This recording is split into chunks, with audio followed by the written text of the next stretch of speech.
Hey everybody, I'm Erik Thurwanger, and I want to welcome you back to another episode of the Think Great Experience. And I am very excited about today's guest.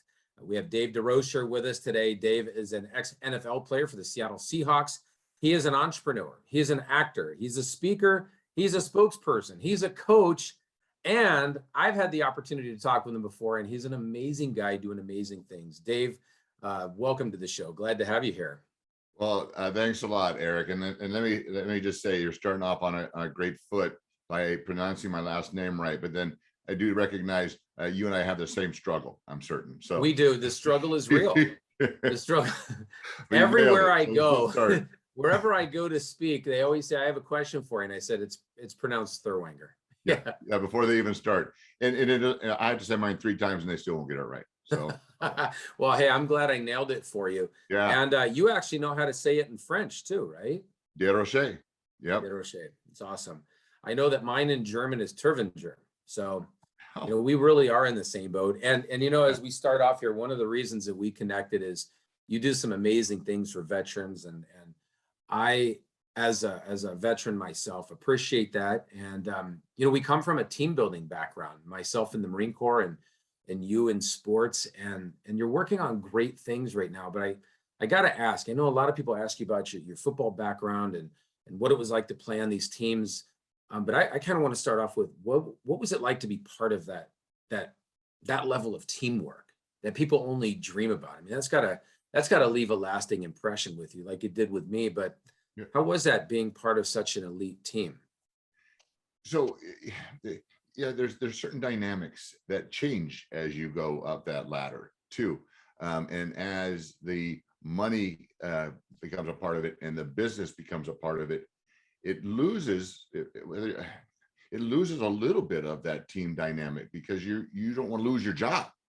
Right. So I just this last weekend had an 80s class reunion at San Diego State, 100-year anniversary, brand new stadium. So every home game they're recognizing a decade.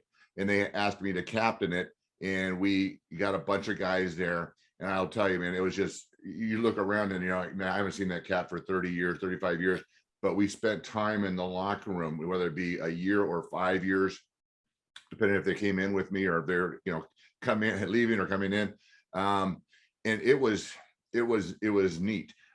Even going back to my high school days, back in high school, every kid that you grew up with makes the team, and whether they're on the field or not, man, they want to win, and it's for the school. And then with you're at the university, the tradition of college football is for the team.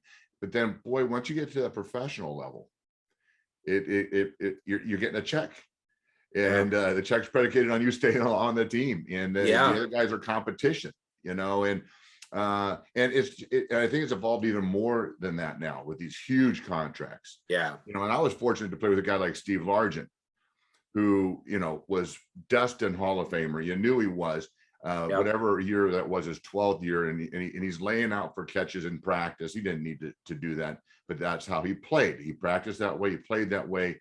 He made the catch. He congratulated his teammates. He handed the ball to the referee, and he came up and lined up and did it again. Wow. Today we see guys pushing the players aside, putting their number, pointing to their backs. We pointed to our helmets, with the team logo. And it was more about the team. But there is something about that, Erik, that is, you're right, spot on though, is that crossover. There's so much similarities to professional football and coming out of the military, and that is platoon or squadron and team, drill sergeant and coach. Yep. That your brothers supporting you and bringing you along in that team atmosphere at every level. Because once you're on the team, everyone wants to win. So man, they're going to bring you up, and then once we leave that, we lose all that. We're told what to do, when to do it, what time. Everything is laid out for us. And then when we leave that and we're injected out into the real world, we don't have brothers. We don't have correct. People that we can lean on or rely on. And there's so many similarities, and that's why. And I know I'm going on a little bit, but if you're not familiar with MVP, Nate Boyer and Jay Glazier started a program called MVP, Merging Vets and Players. And this is really kind of neat. I'm sorry, it's a little bit of a rabbit hole, but No, I love this. So I love it. Nate Boyer is a former Green Beret. Okay. And then decided he wanted to play football at University of Texas and walked on. You know what? If you walk on, you don't walk on at UT. That's right. and they get a scholarship, and they scholarship him after 1 year at UT, and then as a free agent to the Seattle Seahawks. Had never played organized football. And he's going to be one of my honorary hosts at my golf tour. I just reached out to him and said, hey, I love what you're doing with MVP. It's a great program. You get former players, professional players, football players, and you get vets, because he was both. And you work out for an hour, and you just work out and pound it, take a break, and you all sit around the mat for an hour, and you just chop it up, and you just dump what's on you. You lean on your brothers, and and that's why I'm saying there's so many similarities. That program is awesome, and it's really an honor for me to have him as one of my honorary hosts alongside Anthony Munoz, who doesn't need any introduction if you're a football person. Very honored to have those guys be a part of what we're doing, and the program itself. The movie is titled MVP, and it tells how he came up with this whole thing. Oh, that's fantastic. And just for the veterans to get together with, guys in the NFL, or we're in the NFL, that's huge for them, because I know when I was in, you end up watching sports every weekend with your buddies. Mm-hmm. So whether you're in the barracks or wherever you can find a game, it's always on. And for veterans, those games help bring us together when you're away from family. So it's like being back home when you can watch these games together. So I can only imagine for the vets how exciting it is to get together with all those guys. This could be really neat, Eric. So we have a couple of holes. They're called Valor holes. They're being sponsored, and we're gonna have 20, 25 chairs set up for vets that can't play but want to be there. They don't want to play. We have NFL guys that don't want to play, but they're going to be there. But this is going to be sponsored. They're going to be hosted the whole day, so they can cheer or boo. The foursomes coming through, the celebrities coming through. They get to meet them all. And like I said, it's going to be that. I mean, that's just one small dynamic, but that's once again kind of lean on what you're saying. We're just there for the veterans, and the whole tournament is about supporting veteran support groups that can use a little bit of funding. 100%. Anything that we make over the costs are going to go to the support groups, and a couple of them support veterans directly that just need some rent money without the red tape. They house it. So awesome. Yeah, that's awesome. And when did this whole idea first come into fruition? Well, so I think and you have to excuse me, I forget if we were talking about it or if we've already touched on it during the show, but as I've just in my walk, I've just met so many veteran support groups, and then I've been out to the West LA VA and brought food and clothes to the guys sitting on the outside of the fence. But more importantly than bringing them stuff was like, hey, I'm Dave. What's your name? And some of them were embarrassed about the booze they had or the drug. I don't care about that. Just want to shake your hand and say, hey, and talk to them, because they weren't short on stuff. Anyhow, so I've just seen so much, and because I'm a network kind of guy, I just started like pulling the strings, and like, here's you, here, introduce them, and then it's like, oh, now we're building a community, small, but it's gravitating. And so I'm sitting with a buddy of mine. His name's Pat Atro, and he's a member at Coda de Casa. He said, Dave, everything you're doing, because I do so many golf tournaments. I guess they've never seen me golf. I just keep getting invited, but I love them. I love going out and hitting a scramble, because you're out there to support a cause. Yeah. He said, you should host a golf tournament. And I'm like, well, I'm a 1-2 year guy. I played a couple years in Montreal, a couple years in Seattle. But if I could get an Anthony Munoz and some of the guys that I know to be there, maybe we could do something. So we said, what the heck? And I do know we were touching on this. It's just taken on a life of its own. I mean, I have people coming from literally all over the country. Will Stein and Tony Geary, I was telling you about, are coming from Minnesota. I have a couple of vets coming from Wisconsin, one coming from Cincinnati. Tyree Washington, gold medal, 400-meter fastest man in the world, and then played a couple years in the NFL, coming from South Carolina. I just sat with Santana Dodson, Super Bowl champ with the Green Bay Packers. He and Jacob Green Jacob Green's Circle of Excellence with the Seattle Seahawks are coming out from Houston. And it's nuts. It's just, and I'm like, we just sat around drinking coffee, go, yeah, let's do a tournament. But you're attracting so many people that believe in your cause. And I know having purpose is important to you. How has that played into, once you're out of the NFL and you're kind of blazing your own trail here, you're a very purpose-driven individual. And how does that factor into your life? Because I think we're in an era where people need more purpose. They do, and I'll tell you what I share, especially when I'm speaking to young people, is that approach. Anytime you do anything, this conversation or the conversation we had a month ago when we were lining this up, you can walk into a conversation, a meeting, a networking deal, and you can have an agenda or you can have a purpose. So if you're walking in with an agenda, it's about you. You're going there for you. What can I get out of this? Well, back when I was doing financial planning, I did it for 20 years.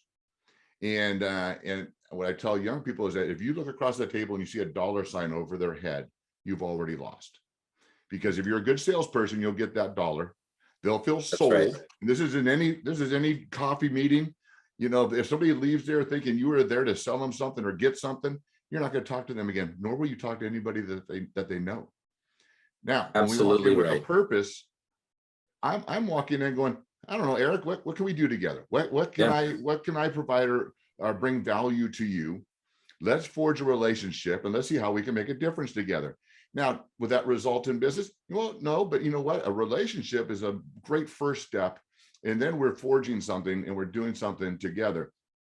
And I have a quick, just a perfect synopsis, example of this is when I was doing investment management, I was sitting with a young couple and she sits down, had a baby, and they said, my dad said I need to open a college account.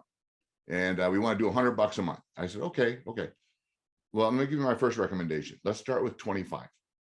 Because if you start on the high end of your budget and Christmas comes and you don't have the $100, you're not going to reduce, you're going to stop it. And then are you going to start it back up? You may, but not likely, right? So let's start with 25. And if that's comfortable, then you can increase it as you go.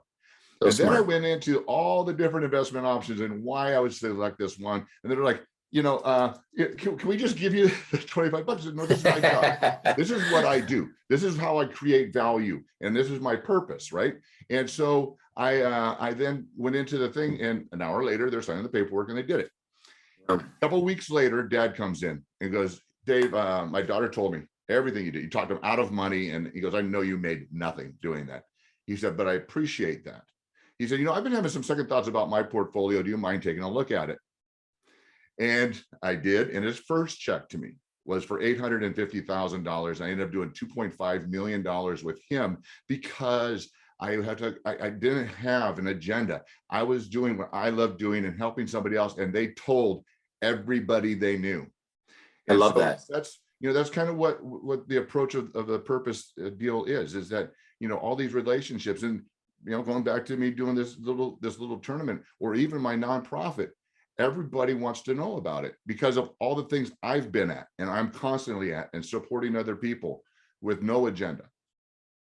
I think it's brilliant. I just did a 3-hour sales training yesterday and I'm so in alignment with what you're saying because I did some time in financial services. When my wife was first diagnosed with cancer, I had a little detour in life and I did financial services. And I got licensed and all that. And I found that if you could just help them with their goals, help them get what they need, the commissions will come to you. Right. And I said something yesterday to everyone in the audience. I said, there's really 2 types of salespeople. There's people that are there to make a buck, and there's people that are there to make an impact. And, I completely resonate with your philosophy on this because the first time we spoke, I knew that you are much more than a football player. You're an impact player. I can tell you want to impact lives. And for me, that's the greatest thing. I love doing the speaking events. I love when people go through workshops or buy books or whatever. That's nice. When they let you know what an impact you made in their life, that's huge. And that's the greatest reward to me. And I think that's why we get along so well. And I feel like we've known each other forever, even though it's only been, a month or so. Yeah. But that impact side is huge. I dumped my life out on your form there, so you know everything about me. I do. I've got all the scoop. Reverse form. Yeah, right. Well, how do people find out more about that? About your the golf tournament? Okay, another crazy thing. We just got the flyer done. I have this thing with all these people come from all over the country. I didn't even have a flyer yet. I've got half my foursome sold. Awesome. But so now my email address, you can forward it to me. The website is just about complete. Once again, how crazy. It's thefirstandgoalproject.com. www.the1st first and goal project, all spelled out, .com. What an awesome name. And that will be up. We're just feeding the content right now. Yeah. It's all up and running. And then that's my email address, just Dave at the First and Goal Project. And real quick, I'd love to share how we came up with that, or how I came up with it. Is I was sitting in, I don't know, I guess maybe I was trying to think of a name for something. It wasn't a nonprofit at the time, but I was looking at statistics for when a team gets into a position of first and goal. And for those of you that aren't football players, that's when you are inside the 10-yard line and you have a fresh 4 set of downs. So the chance of success of scoring in some fashion is 98%. And that's a very high success rate. I mean, if you're going to get almost 100%, that's a very high success rate. Yet when a team starts on their own 10-yard line, their chance of success is less than 10%. So how does a team get to be first and goal? Well, it takes practice, hard work, coaching, being coachable, a solid game plan, and execution. It takes all those things to march down the field against another professional football team or another, equal team. And so what we do at the First and Goal Project is we provide those things to individuals. We provide coaching, certification, training, mentoring, coaching, and practice support to get individuals into a position of first and goal, their best chance of success. And that's the basis of it. We're launching it with a couple of basic programs. One's our introduction to manufacturing, because it's a high demand. A lot of people, there's a huge misconception of what manufacturing is. It's not putting a spring in a box and passing it down the line. There's a lot of manufacturing jobs. Intel is a manufacturing company. So there's a lot of manufacturing jobs. So we have a basic introduction to manufacturing to start with. And then we're also providing OSHA cards, which is a 10-year OSHA certification. If you go to OSHA, you do it online, it's $299. That will be for free. We're starting with vets, former players, people coming out of incarceration, and other areas that could use a little bit of, encouragement, empowerment, and think that there's more than just taking an Amazon fulfillment job. Not that that's a bad job, but there's other opportunities that don't require huge requirements. The other one, and I just got off the phone with Marshall Falk, who's a Hall of Fame football player. I don't need much introduction. And we've already got our second one done. He has agreed to do an introduction to financial services and financial literacy. And then when somebody completes it, if they want to get into that field, his firm will pay for them to get their initial life and disability license to get them started. Wow. How cool is that? That's fantastic. Yeah. So I get excited, it's hard for me, Erik, because I had these conversations and I get so excited. I go, gosh darn it. I can't type fast enough to get the content from my website to get up, because I got all this great stuff. And I'm like, holy smokes, it's like I get ahead of myself. I got to backtrack, pull it in, Well, and when all the stars start to align like that, when you're onto something great, and this many people are pouring their heart and soul into it is huge. And the fact that veterans and other people, but vets will be able to go to the site, and I'm assuming that's where they would go to look for some of the assistance as well. Yeah. And so, my executive director is a gentleman by the name of Doug Woolley, who's a former Marine, spent 20 years with Goodwill. He's done so many veteran job fairs, and he's just been in that space assisting veterans. And he's a rock star guy. And Mario Fields, I don't know if you know Mario, but everyone seems to know Mario. And he's a certified U.S. Department of Labor guy, and the previous company I had, we had the U.S. Department of Labor ONET. If you're out there trying to figure out a job, o*net or o*net is their database of all these careers. Well, he's certified and he is going to be a contributor and wants to help me. So getting back to these people all over the country now wanting to heard what I wanted to do, and they got Dave, I'm in.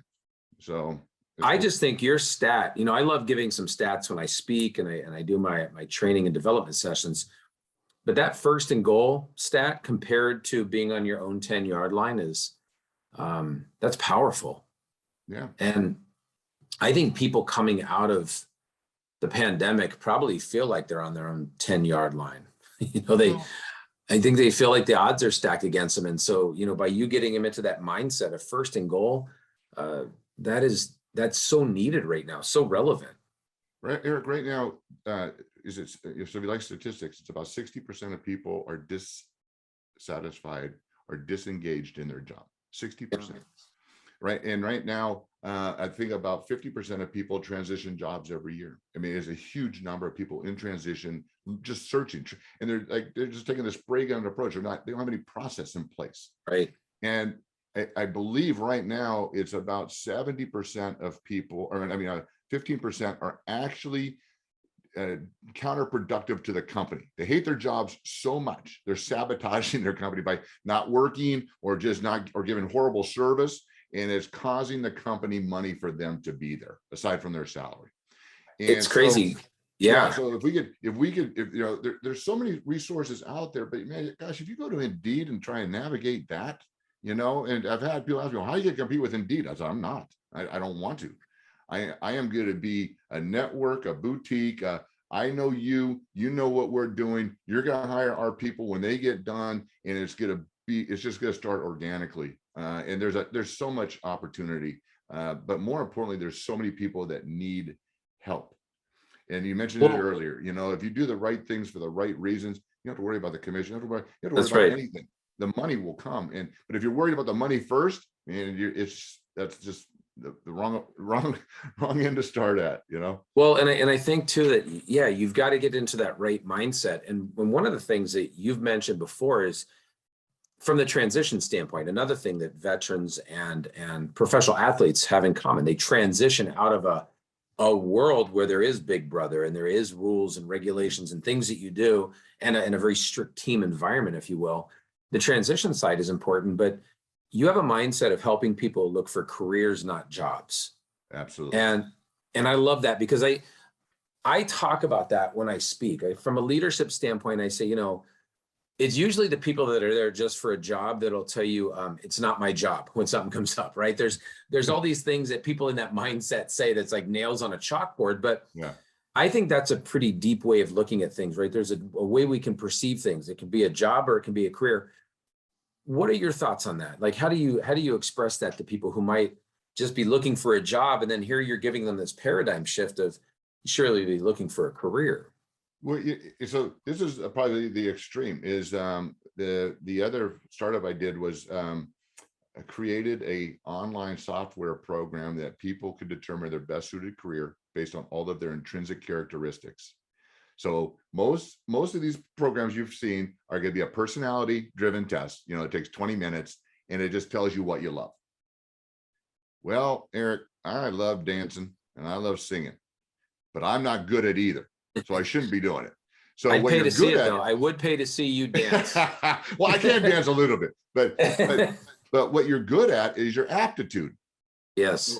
So you need to do personality and aptitude and find the crossover. That's right. And then we would go into, careers using the U.S. Department of Labor's database of high growth, income requirements. So you know exactly what the income is. And, so the growth is there going to be a job? When you go through the schooling, if you're a student or if you're transitioning, you don't want to do it again in 5 years. So is it a growing and expanding area, or is it in contraction, like accounting or something like that, where it might be replaced by AI or artificial intelligence? And then we go into the rest of your intrinsic characteristics, which is what your interests are. We used the strong inventory list of interests, and we added some. And then we would have your preferences. How do you want to work? You want to work indoors or outdoors?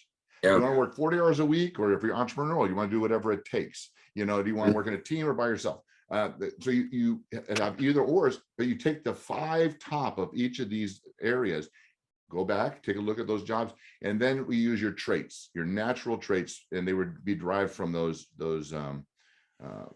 other tests.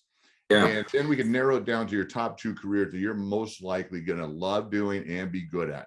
And you're right, that is going to be a career, because when your boss comes to you or somebody comes to you and says, man, we really need this done, that's not my job. That's like, how can I help to make this better? How can I be a team player and be a part of this? And one of my favorite quotes by Kobe Bryant is, he found his 4 a.m. He would be up at 4 a.m. without even thinking about it, to go take shots, to go practice. And he would say, find your 4 a.m. That one thing that you will get up for without an alarm, without a hassle. And the reason why I started this off by saying, I started with the extreme, is Dr. Ellison, who has since passed away, and why that stopped. He said he hated the weekends. He was an engineer, and he just loved what he did. And that's the people he hired. He goes, look, if you're looking at the clock and wanting to leave, then this is not the right place for you. That's right. That's right. I think that goes back to a lot of the discipline side of things too, which I know is hugely important for you. Mm-hmm. And another thing that, athletes and military have in common is that being disciplined, and what's interesting is when you find your 4 a.m., it takes a lot less discipline to get up at 4 a.m. because you have that passion and that drive and that purpose, if it's something that you love. Right. But we still need discipline internally to be able to carry all this out. The ads in, so you're talking to salespeople, so you've seen these, that we want highly motivated people. I want highly disciplined people, because there's days where we're just not motivated. I don't care how motivated you are. That's right. But if you're disciplined, you're going to get up and you've got a routine and you're going to do it anyways. Right. That's right. Yeah. I want disciplined people, and motivation, that wanes. So what led you into the placement side of things, the transition side, the career side of things, where you're helping people? What was your driving force on that? Because it's so needed. And I think if it's done right, it would help to eliminate that 60% plus disengagement in the workplace. I think more people need this, but how did you end up finding your niche there? It's kind of the same way I've found almost everything I've done is a little bit of happenstance. And I'll try and keep the stories brief, but a friend of mine, Brad Leggett, who runs the Pro Players Elite Network, is the database of about 14 former players, and he does a bunch of networking stuff. So when you find something really neat, he gets an agreement with them and he puts it out to guys. Well, he was trying to help somebody that was in this placement space, and he knew that Dr. Ellison had just passed away, and then I was going to be looking for something to do. He said, gee, would you want to help, do this? And I said, oh, that sounds interesting, because what he had done to help this person was put out an email blast to his former players saying, are you having a hard time transitioning? Click here. Well, we had 90 former NFL guys get inspired enough to click, and we had 16 say, yes, I want to enroll in an introduction to manufacturing curriculum and find out about, what this is.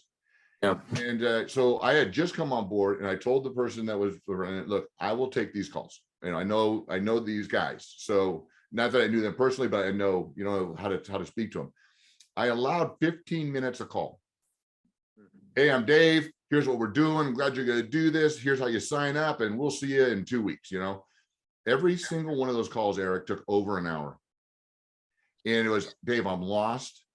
One guy, 4 kids, I'm taking a job at Amazon Fulfillment. He played for 3 years, 8 years ago. Another guy said, literally, it was the best conversation he had in a year. And he had been reaching out to the NFL and other places because there are half-measured programs out there that just aren't fitting the bill. But to me, when I got done calling those 16 guys, I'm thinking, man, this is a lot more than just helping former players, and I went immediately to all the things I've been encountering with working with veterans and these veteran support groups that I help support. And then I started thinking about people coming out of incarceration and coming out of treatment and rehab, because they all struggle. Right. And the reason why the recidivism, excuse me, but that's the best I could do, rate is so high, relapse rate. So it's because they try and they get discouraged because there's just there's no just empowerment. There's no future. They don't Right. see a future. And getting back to your word career versus job, if you have a future, man, there's a reason to keep going on the path. So, I said I'd been working for a year for free through 2 different startups. And my buddy goes, Dave, why are you trying to, so this program ended up being a mess. So he asked me how I got involved in this. Ended up being a mess. And he goes, Dave, why are you fixing everything? He goes, just do it yourself. And There you go. I said, yeah, the timing's perfect. I've been working for a year. I've gone through my savings. Let me start up 2 companies, because the nonprofit, of course, is a nonprofit. And then we're going to do a for-profit, which is going to be the staffing side called Amployers. But once we get the funnel going and get everything going, I go, perfect timing. And, but I'll tell you, and I am going to say God has provided for me through this whole thing. And it just keeps plugging along. And funds have come in, and I didn't even have a business plan. And I have buddies that say, Dave, I know you're going to do something good with this. How much do you need? And I've gotten some funding to kind of keep things afloat and going. But now it's really gotten some traction, and it's just been fantastic.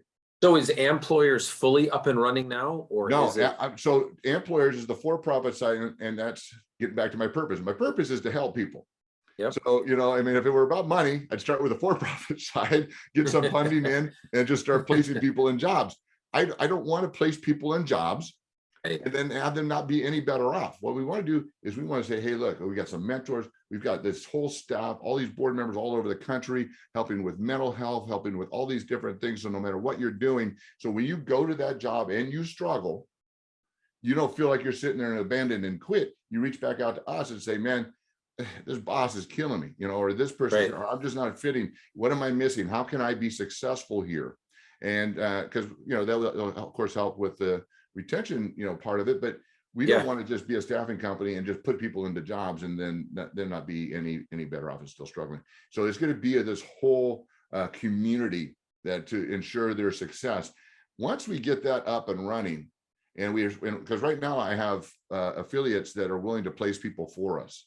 And because I don't want people to, when they go through, and if they need help with a job, I want to have that in place. I don't want to be a stumbling block to them finding a job because I don't have it in place, because that's not about money.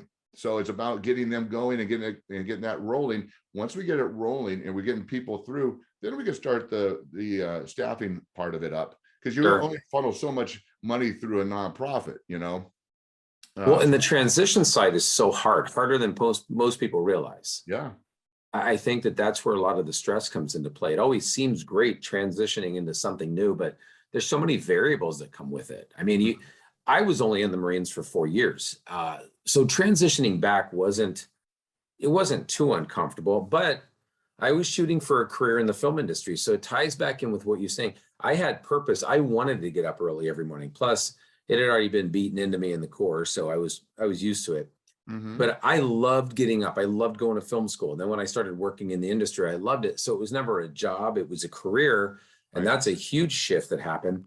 But I can see for a lot of these vets, and there's 200,000 a year coming out, or at least service members becoming vets. Some of them been in 20 years. I just met with a full bird colonel from the Air Force. He actually retires the beginning of January. And he's got over 30 years in. And so it's been a while since he's been out in that side of the world. And he's just getting, as he said, he's getting feelers out there. He's trying to find out what's out there. And here's a full bird colonel in charge of tens of thousands of troops, cautiously stepping out into the transition phase, which can be intimidating for a lot of people. Sure. And especially when you're at that level of leadership, to be willing to absolutely. To be taking a role where you're going to be given orders now, not giving. And that's correct. And be humble and just know your role. But I will go back to, though, Erik, you saying, you only did 4 years.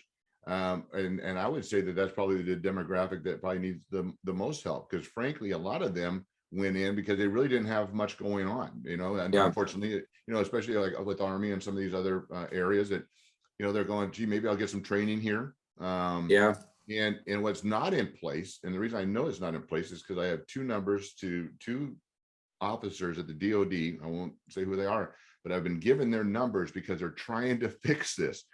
and they're still using ASVAB as the entry thing, as the exit thing. It tells you what your capacity is to do certain jobs in the military. Now, that's going to carry over to the real world, and it needs to be a completely different approach. And I know they're making steps, and I know they're trying to put programs in place, and I know that we're not a cure-all, but we're just going to be another source, and it's going to all be free, and then continue pointing in right directions.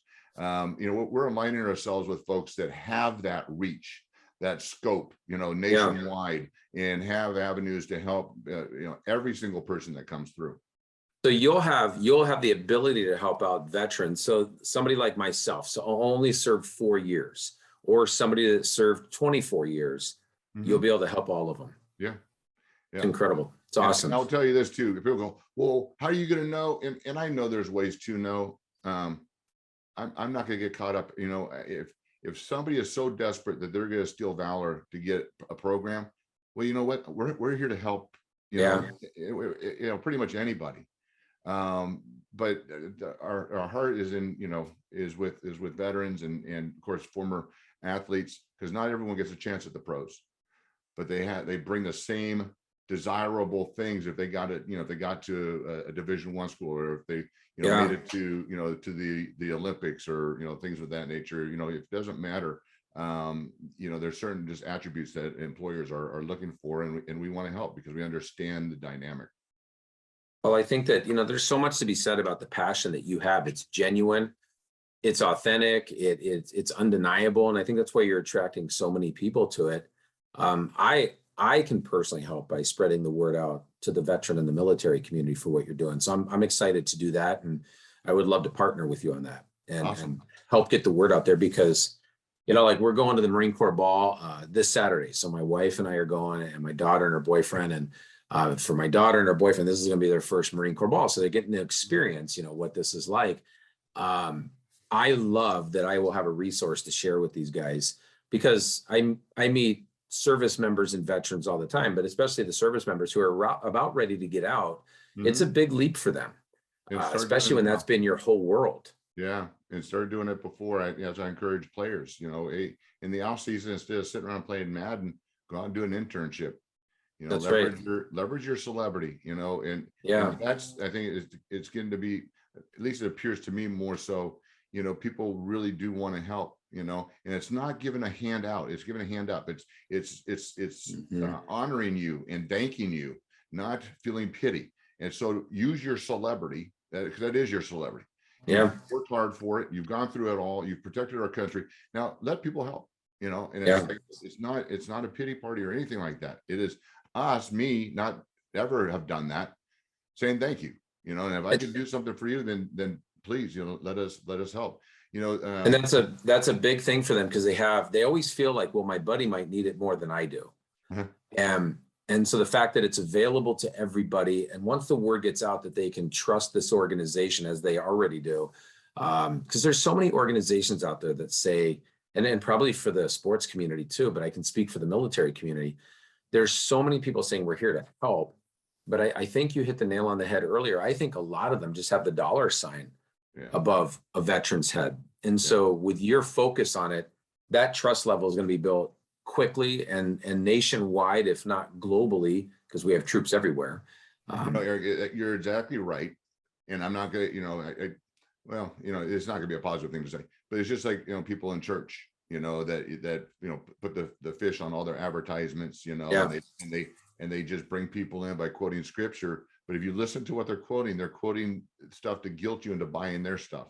And that's not the kind of thing. So it's the same thing in that veterans community. And Antoinette Balta, who is the CEO of the Veterans Legal Institute here, provides free legal advice to veterans to get their benefits, to get housing. She walks them through. She does all the paperwork. She's a rock star, but she's also been involved with nonprofits in the veteran space for a long time. And I had a couple of names that I was thinking about working with. She said no, and she ran through their 90s and all this stuff, and this, you don't want to get involved with them. So it's nice to have that that advice too, because there are a lot of programs that you don't want to attach yourself to. And I just have to say one other thing. Keep in mind, 57, a lot of hits on those heads. So I sometimes have to say stuff when I'm thinking about it. And one of the things is this, is if people are listening, and we're talking on kind of high level. I mean, we're starting programs. This is there's a lot that goes into this. Yeah. But there's still a lot that can be done just by just doing little things. And I did 2 little things that really took off. One was I did 22 push-ups for 22 days. We're all familiar, Yep. Put it on blast. And then we culminated by getting 22 of our friends. We all went to the Veterans Memorial on top of Mount Soledad in San Diego. And we all did 22 push-ups there. And then I went to all my friends and said, hey, can you give me $1 a push-up? Can you all donate $22? And I'll match. And we then gave the Marines 5th Regiment support group a check for $2,500. Wow. Just do it. All you're asking is for $22. You don't even have to do a push-up, And then my friend Randy Moratis, who runs Care Possible, which is one of the programs we are supporting, provides free counseling, treatment, and psychiatric care to veterans and their families, all free. He does a fitness thing, and it's like a 10K. I'm like, okay, well, I'm not going to do that. But here's what I'll do. I'll put 225 pounds on a bar on a bench press.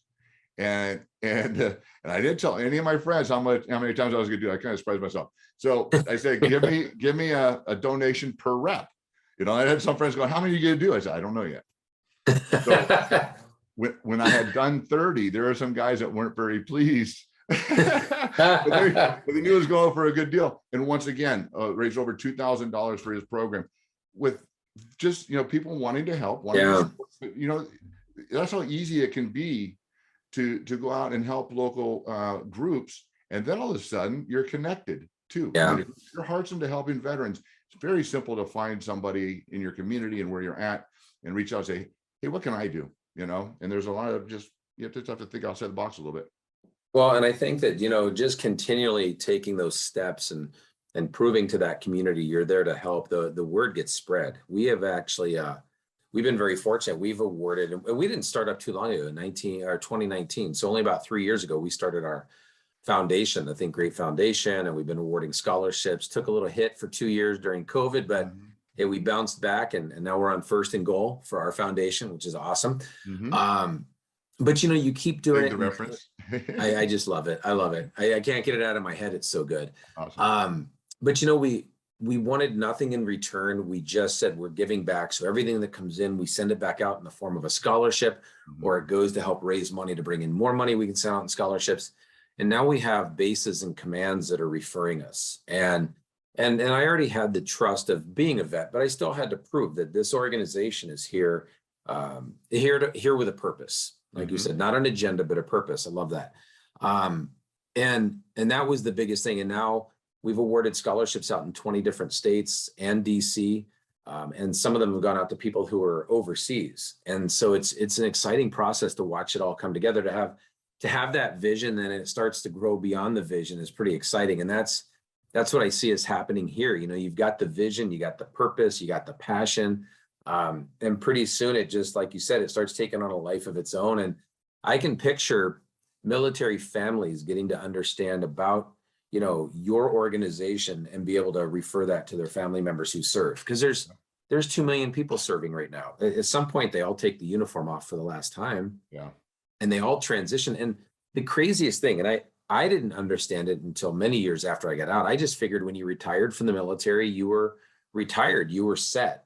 Most of them aren't. They don't have a congressman's retirement package, even colonels, right? So they still retire. It's still good. Some of them still need to work. I think some of them want to work, obviously, yes. But I think that they still need to supplement that. And so they go back into the workplace. So here you have all these people with all these skills. And if they're just looking for a job, they miss the mark. That's why I love what you do, because they're already career mindset. They're already all in. They're already loyal. They're already dedicated. And when they connect with your organization, it's going to help align them faster. So to your point, we're going to start because through Doug and through the National Veterans Chamber, they have ties with Pendleton. And Pendleton has, I think, 75,000 active on base and about another 150,000 that are no longer serving, but right in the direct community. Yeah. 200,000 people in a 1 square mile or whatever it is. It's humongous. I was just on Camp Pendleton in August. I just went there and got back onto the base. Hadn't been there in a while, but it was good to be back. Had to pick up way too much Marine Corps stuff. I was like, all right, I don't need that, but I need that. But it's great because there's a big uncertainty with a lot of these guys and gals as they get out, and to have a resource like you, like your organization is phenomenal. I'll tell you, I had a chance to go into Pendleton. A gal I was dating, her son-in-law was, on base there. It was a family day, and and his dad couldn't make it, and so he asked if I wanted to go. And I said, sure, man. I got to ride around in a tank. They put you in a tank and drive you around. I almost couldn't get back out. But it was just like I took a lap around the Long Beach Grand Prix in a Porsche. I had a guy go, "Hey, Dave, can you get into a Porsche?" And I said, "For what?" He goes, "We're gonna take a lap around the Long Beach Grand Prix with these high-end, Lamborghinis, everything." I said, "I don't care how I'm gonna get in. You may not be able to get me out, but I'm getting in." Same thing with that tank. They're getting a helmet on me and all that stuff. I'm in, and we're shooting. We're doing the training facility, with the guns, and I'm holding a bazooka, just go. I'll tell you, I had a blast with being out there. It was awesome. Yeah, it's fun.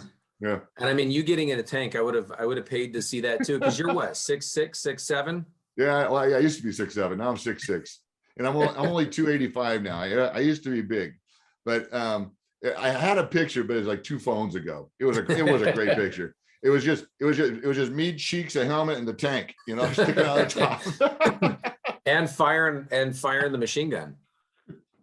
Nothing wrong with that.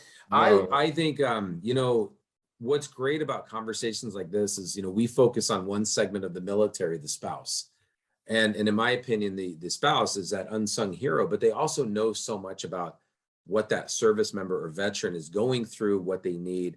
And I'm committed to your organization to have our foundation team up with you in some capacity to help spread the word about what you're doing. I think it's so needed, because transitions are tough, but they've historically been tough for service members.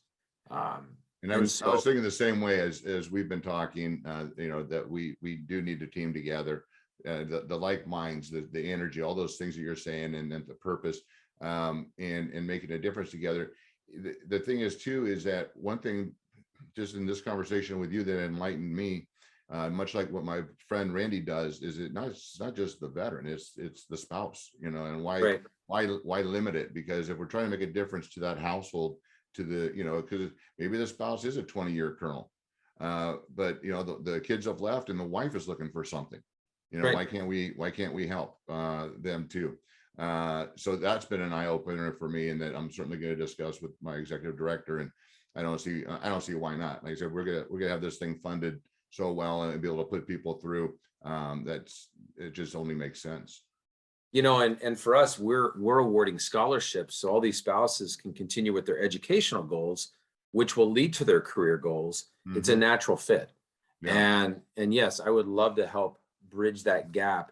Cool. So that if it works out with your foundation, that we can have this synergy and this partnership to increase the reach to the spouses. I think they would very much appreciate that, because so much goes to the veteran or the service member, as it should.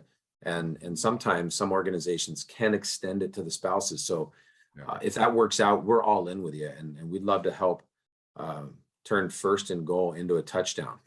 Hey, right on. Hey, and completely unintentionally, I think we just exemplified the whole purpose thing. I met you through an introduction. Yes. I said, sure, let's do it. We're trying to help the same people, not knowing really what either one of us did. Right. And just through great conversation of going, yeah, we're on the same page. And now what? This is gonna be a partnership, and we just expanded who it is we're gonna be able to help. And and as I build out my network, this year being a first-year golf tournament, I didn't want to have too many on there because I don't want to overpromise and underperform. I want to be able to write nice size checks to the groups that we're supporting. There's no reason why that doesn't expand as we build out. It's already been presented to me to possibly hold another one at the Air Force Academy. And I've got a lot of ties in Colorado with the Denvers and with the Denver Broncos and the chapter there. I was already talking to the chapter guys, the NFLPA chapter, and they're like, yeah, let's do it. So I might be having another one. I don't know. Hey, we would love to partner with you, and maybe some of that money can go towards some scholarships for spouses. No, absolutely. Yeah.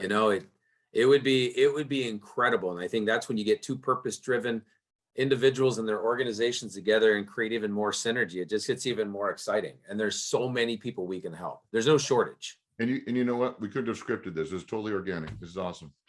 Yeah, I'm excited about it. It's funny because we've talked as a board. We've had conversations. I know you've served on boards, and our board meets, and we've talked about ways of expanding and teaming up with other foundations that are like-minded, where we cross-pollinate together and just make a bigger impact. So I know we don't have anything official yet, but I feel like it's official. Well, if I have another minute, just to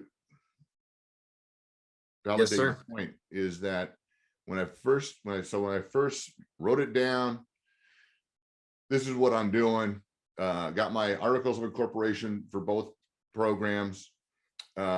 Somebody I know connected me with Tim Burley over at veteranswelcomehome.net.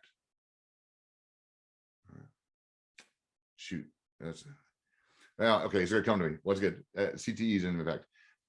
And he said, I love what you're doing. How much are you looking for? I said, well, probably like 20 grand just to kind of get things rolling. He goes, we just did a big fundraiser. Let me take it to my board. I'm sure we're going to be able to help you. I'm going, oh, that's really cool. He came back to me. He said, I got good news and bad news. He said, my board said, we don't do startups. You have to have at least 3 years of a track record. And we can't do that amount. He said, but what I said to them is, why can't we?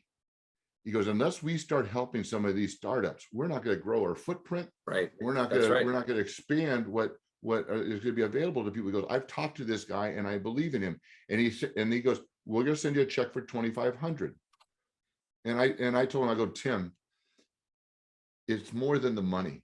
It's the fact that you believed in what my mission is and what I'm trying to do here that is worth so much more than any check you would have sent me, because welcomehome.vet is so much more than the money, is that you are in this. You just raised $250,000. You have this huge program in Minnesota, and they provide homes, like little homes, and they do a camp and all kinds of cool stuff. That you would believe in me. That's exactly the first conversation I needed to have. It's that impact. Yeah. Yep. We made an impact. We have one of our board members, Nancy Peterson, is a friend, and she used to be a client, but became a friend and joined our board because she came over one night, and my wife and I, Gina, said, we finally figured out what we want to do for a foundation. We want to award scholarships to military spouses. And she got teary-eyed just hearing it. And she said, I'm in.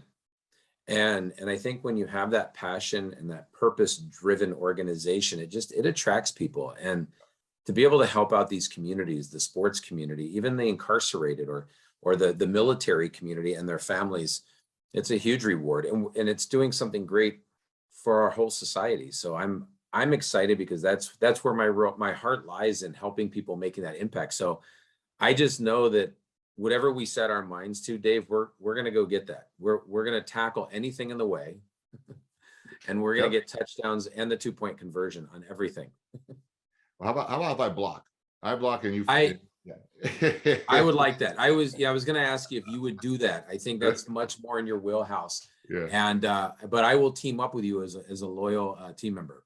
Awesome. And we'll make a huge impact. I've got great goals like you do, and I'm very excited. And partnerships like this are they're rare, but when they happen, they're incredible. And so I'm excited to make an impact with you, my friend. Likewise, brother. And let me just throw this out there. If people want to get a hold of you, I know people are going to listen to this. They're going to say, I need to reach out to Dave. I'd like to support what he's doing. What's the best way for people to get a hold of you? So back to the First and Goal project, is just simply Dave at, and I'll spell it out again because it is kind of lengthy, but I had to have the whole thing in there. The first, 1ST, goal, first and goal project.com. Awesome. Dave, I can't thank you enough for being on the show, and just for bringing so much energy and genuineness and passion. I think this is a perfect time. The world needs it, and we're going to help get it out there together. Well, I appreciate you having me on. It's been a great talk, and I'm actually equally as excited as soon as we're done to continue the conversation. So thanks for having me. Exactly. Well, we'll be posting this. We'll get this episode out there soon so we can have some other people helping to block for us as well. Right on. Awesome. Thank you, Dave.